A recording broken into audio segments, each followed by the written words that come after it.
Well, we're less than 24 hours from what has been dubbed Freedom Day. England will move to step 4 of the government's roadmap out of lockdown tomorrow, and it means that almost all of the remaining COVID restrictions will be lifted. However, the Prime Minister has said caution is absolutely vital. Meanwhile, Professor Chris Whitty has said that the UK is not out of the woods yet, and that COVID hospitalisations were doubling every 3 weeks and could hit, in his words, scary numbers. On top of that warning, we've also had the Metro and London mayors saying face masks remain compulsory on public transport. But we want to know from you, does it feel like Freedom Day is upon us? Tweet us at GBNews. Or you can email us on gbviews@gbnews.uk. So, Nigel, what do you think? Does it feel like Freedom Day is coming tomorrow? I object to the term Freedom Day. I mean, the idea that the government are going to say, oh, it's your Freedom Day, we're giving you your freedoms. That implies that they own our freedoms, when it should be the other way round. The whole point about living in a parliamentary democracy is we have the power, we have the freedom, we lend it to governments at general elections. So I don't even like the whole basis of it. It makes me absolutely mad. Is it Freedom Day? Well, look, I was at the Open Golf this week. There were 35,000 people there. It's Formula One today at Silverstone. There'll be 140,000 people there. Tomorrow, what's the difference? Well, nightclubs will open until everyone gets pinged if they got the NHS app. So the government really is saying that you can now walk up to a bar and order a beer. It's not Freedom Day at all, and we're going through a pingdemic. We're seeing pubs and restaurants closing because their staff have been pinged and they're being forced to self-isolate. We've got factories, including not too far away from your constituency, Nissan, in real trouble because of this. We now learn that the NHS app can actually ping you even if there's a big, thick brick wall between you and somebody else who's contracted COVID. So, as I say, I object to the term. It doesn't feel like Freedom Day.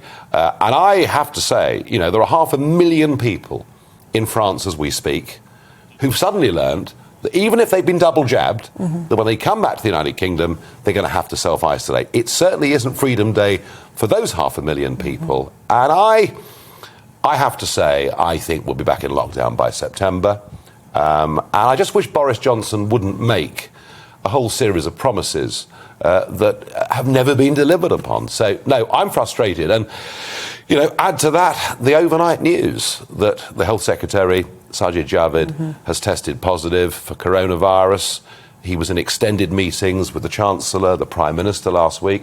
So you would have thought, wouldn't you, that means that the government will all have to self-isolate. But Dehenna, it isn't quite like that. It is a different rule somehow for our leaders. Well, it's not quite a different rule for politicians. There's a trial called the Workplace Testing Trial, which has been going on now for, I think, 2 or 3 months, whereby employers can access this and any of their staff that get contacted by Test and Trace to self-isolate, rather than entirely self-isolating at home, they can go into work, be tested at work with a lateral flow test every morning, and provided that comes back negative, they can continue to use the workplace, go to their job, do everything vaguely as normal in work, but then return home. They can't go to pubs and restaurants and go and enjoy the sort of other things that people who aren't self-isolating can enjoy. I think the point you raised there about it being a different rule for the Prime Minister is that I think there are 20 different workplaces involved. Most of them are public bodies and government bodies. And I think, the key point is it can be frustrating. And I must admit this morning I did get a couple of emails in my inbox from constituents saying, how come I've had to self-isolate, which I think is a completely fair view. But of course, come the middle of August, that won't be the case. If you've been double jabbed, if you've got your second vaccination and you get a self-isolation ping, then you actually won't have to self-isolate at that point. That's what they say at the moment. I'm not so sure that's true. Love to hear from anybody out there that is an employer whose business is suffering because their staff have been pinged and the business is no longer operating effectively. Love to get Paul Embery's thoughts on this situation. Paul, good morning. Morning. It doesn't quite feel like Freedom Day. I think it's more the next station on a route to a destination that we don't quite know where it is and we don't quite know when we're going to get there. I mean, we're being told we may still live in a world of COVID passports and masks, after Monday. And that doesn't strike me as being the country that we saw before the pandemic in terms of people's individual liberties and people's individual freedoms, etc. And the truth is, we're in a very different situation to the situation we were in last year and with previous waves of the pandemic. I think it's pretty clear that the link between infections and deaths has very much been weakened, if not broken. And considering, the whole point of the initial restrictions were to prevent the NHS from being overwhelmed, and once that was done, we'd be able to get back to something resembling normal. It does seem there's been a huge amount of mission creep, and I think there is, it really is stretching people's patience now. Most people didn't have a decent holiday last year. People are worried about whether they should be booking a holiday this year. They've gone through an awful lot in the last 15 or 16 months, and I think people are at the point where they're just saying, enough is enough, give us back our freedom. Wonder, Paul, about that, because this debate about having COVID passports is one that has gone back and forth over the last few months, and one moment we hear the government are vaguely in favour of it, the next minute we hear the government are not in favour of it. I wonder, Paul Embery, if we get to a situation, this autumn, this winter, where effectively we have to have a COVID passport. Not only do we create two types of citizen, because there are those who don't want to take the jab, they may be small in percentage, but they feel very strongly about it. But is this not actually the route to a national ID card? I think it's that by the back door, yeah. I mean, I can understand in some extreme situations where it would be necessary to show that you've been vaccinated. I can understand in a medical environment, for example, if you work in a care home, why that would be necessary. But actually, yeah, I think there's a danger that this does become an ID card. And at some point, the government, I think, has just simply got to trust people. I mean, the reality is we are going to be living with this thing for a very long time, if not permanently. And the government at some point has got to allow people to make their own risk assessments. I mean, I am very happy if people want to continue wearing masks in public spaces. That's entirely up to them. If they want to do it when they're on the tube, if they want to do it when they're on buses, in shops, good luck to them. If they want to continue social distancing, good luck to them. And I would respect anybody who wanted some space between them and strangers. But actually, I think we've also got to accept that there are individuals out there who think, look, this virus, although very, very nasty and tragically, caused a lot of deaths, is still not a serious threat to the vast majority of the population. And I always felt there was a potential strategy there to say, look, we throw everything at protecting the most vulnerable in society, all of the resources of the state and civil society, whilst letting other people go about their business. But that was never really, I don't think, investigated or entertained in a serious way. So the restrictions have been pretty overbearing for people. It's caused a huge amount of economic damage. I don't think we've even scratched the surface of what it's going to mean for the future in terms of the economy, for people who have got undetected cancers, mental health, cardiovascular disease, etc. I think the jury is still out on all of this stuff. But, 16 months down the line, I do think it's time to say enough is probably enough. Well, I'd completely agree with that sentiment, Paul. And you made the point there about people being able to do business as usual. And from both of you, I've had this pretty pessimistic view about Freedom Day tomorrow. But there are a ton of businesses out there for whom this is going to make a real difference. We've got hospitality that won't have to adhere to the sort of 1 metre plus rule anymore. We've got theatres that are going to be able to open at maximum capacity again. So in many ways, getting rid of those restrictions really is going to be a lifeline for some of those businesses, isn't it? Well, I was at the Open this week with 35,000 people. Actually, we have been in some ways opening up, at least to open air events. Nightclubs, will open, but as I say, I would have thought that with the pingdemic, they might not be open for terribly long because their regulars are all going to get pinged. Look, OK, theatres are going to open. One or two things are going to change. You're not going to be restricted at weddings to the number of people that attend. So there are one or two bits of good news. But, the fact is, and although very few, I know hospitalisations are rising, but not that many people are getting seriously ill. The death rate is still incredibly low. But the fact is that the number of people catching this is going up by 50,000 a day or something like that. And I just get the feeling that whatever so-called freedoms our government gives back to us tomorrow, it just feels like it could be very short-lived to me. Mm-hmm. And Paul, what's your take? Would you agree with that?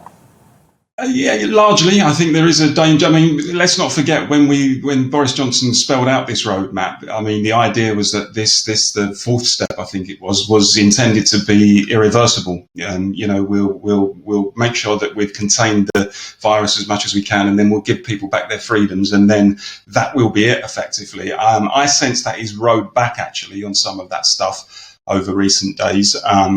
And I think some ministers have as well. And there is talk of potentially imposing further restrictions in September. And I think the problem with that is you then start to ask the question, well, when does it end? Because if we are going to just keep coming in and out of lockdown, and whenever infections rise, even though the death rate is low, we're going to impose further restrictions. And whenever there's a new variant, potentially we're going to impose further restrictions, then the scientists have said we are going to be living with this forever, then it just strikes me as a future of eternal lockdowns and coming out of lockdowns, and then there's a spike and we go into lockdown again. Which is why I say at some point the government has got to say, look, this is enough, and we've got to trust people to take their own risks. And I think we're probably at that point about now. Yeah, I think we're doing that actually. I think all through the pandemic, what's amazed me has been the level of compliance amongst the British public, and I think much of that is because Project Fear, not the referendum one, but Project Fear on the virus has been very, very effective. And a lot of people have been very, very scared. But I think over the course of the last few weeks, we have been making our own minds up as to what level of risk to take. I just wonder overnight, as we go into this week and, Monday's newspapers go to print this evening, I just wonder, given that the Cabinet will all be back in number 10 tomorrow, there'll be a lateral flow test in the morning, there's no shortage of lateral flow tests. I just wonder whether we don't overnight see, a lot of employers' organisations really getting pretty angry with this government, and the press going with the line that it's one rule for them and it's one rule for everybody else. And it does seem to me, Dehenna, that the fact that just 20 organisations, nearly all of them governmental, are able to use this scheme, surely every business should be able to do a lateral flow test in the morning.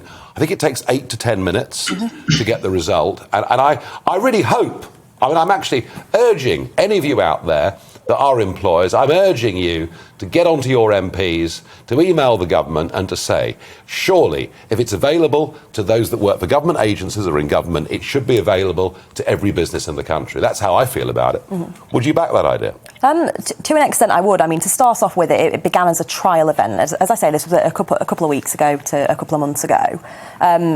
I think one of the issues that I've certainly noticed is that there have been various different trials, including the mass event trials, and the actual kind of results of those haven't been particularly widely published or publicised, which I think probably makes people out there kind of lack a little bit of confidence in those.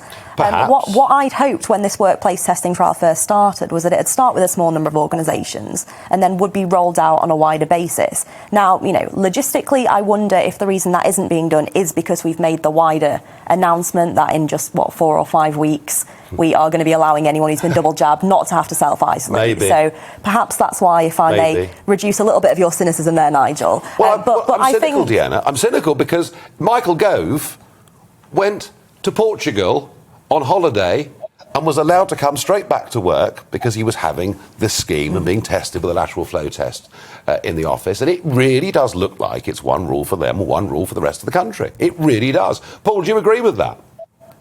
I think it does look like that. I mean, I think in normal circumstances, there's an argument to say, look, of course you have to make sure that government functions. I mean, it's a central component of our society. And so far as possible, you need the Prime Minister free to do his job. You need government ministers free to do their job. So, in some respects, you do need to make allowances so that government can function as smoothly as possible. But I think at a time, actually, where, after 16 months, we as a public have suffered some of these really overbearing restrictions which have imposed on our lives in the most personal way, actually, even to the extent of not being able to hug dying loved ones or attend funerals and weddings, etc. When you see government come up with a scheme that says, actually, this is a pilot, so the rules that apply to you guys don't apply to us, you do kind of think, well, hang on, there's an element of hypocrisy here. And it seems very, very convenient that they've ring-fenced themselves from the restrictions that everybody else has to abide by. Now, I think in the early days of the pandemic, where people are still getting used to the restrictions, they might have been able to get away with that a little bit more. But after 16 months of us having to suffer it, I think it's going to take a lot of persuasion for people to come up for the idea that what they're doing is right. No, I agree. And one thing that is beyond doubt is that big government has grown astonishingly during this crisis. Now, you might argue that it always does in wartime, pandemics, whatever it may be. But I really was astonished yesterday. A big announcement that the winter flu jab, no, not just the coronavirus double jab, but the winter flu jab, there's going to be a really big push to try and get people to get the winter flu jab. Now, normally, it's for the over 50s or for vulnerable groups, and some people choose to take it and some don't. But we're now being told that the winter flu jab will be encouraged to be used on children as young as 2 years old. Now, I simply can't believe this. If there's a doctor out there that wants to contradict me, as far as I understand, children are not particularly vulnerable to flu. Is there any limit, Dehenna? Is there any limit to what government wants us to do? Well, I read the same sort of headlines as you and was a little bit surprised. So I did a bit of reading around to try and get my head around what the kind of reasoning behind this must be. And there is some concern that we are going to have a massive flu epidemic this year, mainly because last year we didn't. So all these germs are gathering. I'm not a scientist, don't judge me at home. All these germs are gathering, and there could be a really nasty wave of flu. So I can understand wanting to try and protect the population against that. And as we know, the flu vaccine is something that kind of happens every winter. Of course, we're not going to be forcing anyone to take it, nor are we going to be forcing any parents to make their children take it. Absolutely not. But, I was a bit surprised. And surely what we want from our children is to kind of build up that natural immunity. I mean, isn't that what being a kid and going out and playing in the dirt is all about? I would have thought so. So, Paul, is it possible, and it's a horrible thought, this, really, for a Sunday morning, is it possible we could have a winter flu lockdown coming? Well, this is the thing. I mean, what I think people have lost sight of is the average number of flu deaths in England per year is about 17,000. Now, I know that flu and COVID are clearly different viruses. I accept that. But there are similarities in the sense that they're both contagious respiratory viruses. And what I've never quite understood is the people who argued, in some cases fanatically, for the hardest possible lockdown and all sorts of social distancing and masks, etc. Ultimately, it's going to be very difficult for those people not to argue for the same thing again during the next flu epidemic, which, from what we're hearing, might not be that far away. And because of the lack of immunity people have built up, might be quite a serious one. So how can those people consistently say, we were in favour of all of these very restrictive measures for COVID, but when it comes to flu, no, we're not going to impose mandatory masks and social distancing, etc. I don't think they can get away with that consistently. I mean, on the point about, I should say on the point about children, I find that actually quite sinister. The idea that millions of children potentially will be vaccinated against something that doesn't pose them a serious threat. I don't think we've really done that before in this country. I mean, I'm certainly not anti-vax. My own kids have had all of their necessary vaccinations, and I would recommend that for all children. But, that's for things that potentially carry a serious threat to them if they were to contract it. I think the idea that we vaccinate millions of young kids, toddlers in some cases, because, we have to protect a certain part of the older population, as much as it's important to protect people, vulnerable people where you can. I don't like the idea that we inject kids in order to do that. I think as a nation, we should think very, very hard before we go along with that sort of thing. Welcome to the GB News YouTube channel. You can watch us live 24 hours a day, catch up on your favourite shows, and join in the conversation in the comments below. Don't forget to subscribe and you'll never miss any of our exclusive content.